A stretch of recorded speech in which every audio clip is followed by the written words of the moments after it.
The boy was shocked to discover that his home had turned into a pile of ruins. Jack rushed into the house. He desperately searched for any sign of Captain William, but no matter how hard Jack looked, he couldn't find him anywhere. Just then, the other team members limped in. Jack quickly approached them, asking what had happened. One of the team members told Jack that something had happened to the captain. It turned out that the Night Dove squad had reached the camp, and their leader, Mark, had accidentally discovered William's whereabouts. Mark had captured William. The two of them had tried to rescue him, but they were no match for Mark. Mark had once killed William's fiancée, and William had spent his entire life training, only to finally kill Mark. But to his shock, Mark was still alive. He had teamed up with the leader of the scavenger camp. Now, Mark wasn't about to let this opportunity slip away. He planned to slowly torture William, making him suffer until he died. He also wanted William to watch as his teammates were killed in front of him. To make sure nothing went wrong, Mark sent all of the camp leader's subordinates after him. He also stationed two powerful Lord-level warriors to hold the line. However, Mark underestimated Jack's strength. The moment Jack made his move, he killed in an instant. Some of the enemies were struck dead with a single blow, while others were knocked down by a steel spike in an instant. The whole process was clean and efficient. After clearing these enemies, Jack waved at the two Lord-level warriors. They had been watching from the sidelines, but now, they couldn't hold back any longer. The first to strike was a newly appointed elder from the Iron Fist sect. He practiced wind magic, and deliberately showed off his Lord-level power,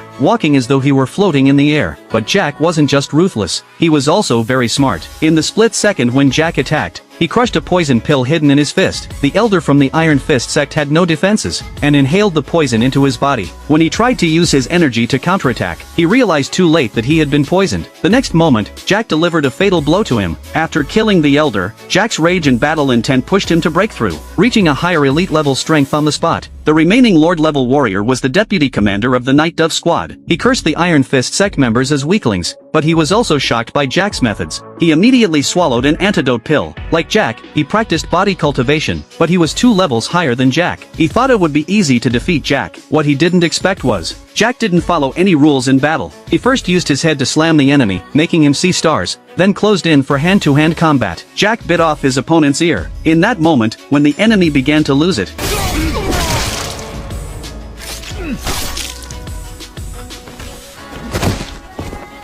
then, Jack continued his march toward the camp leader's mansion. Meanwhile, Mark was waiting for his subordinates to bring back good news. Suddenly, the door to the mansion was burst open, and a knife was thrust straight toward the camp leader. The camp leader grabbed one of his concubines as a human shield. Jack finally saw William, but William had been tortured to the point where he was barely recognizable. Jack's rage exploded in an instant, but in the next moment, sadness overwhelmed him. He thought back to the days when William had cared for him, and how warm their home had once been. Now, only one thought remained in Jack's mind. He was going to kill everyone here. He would make every person who had hurt William pay.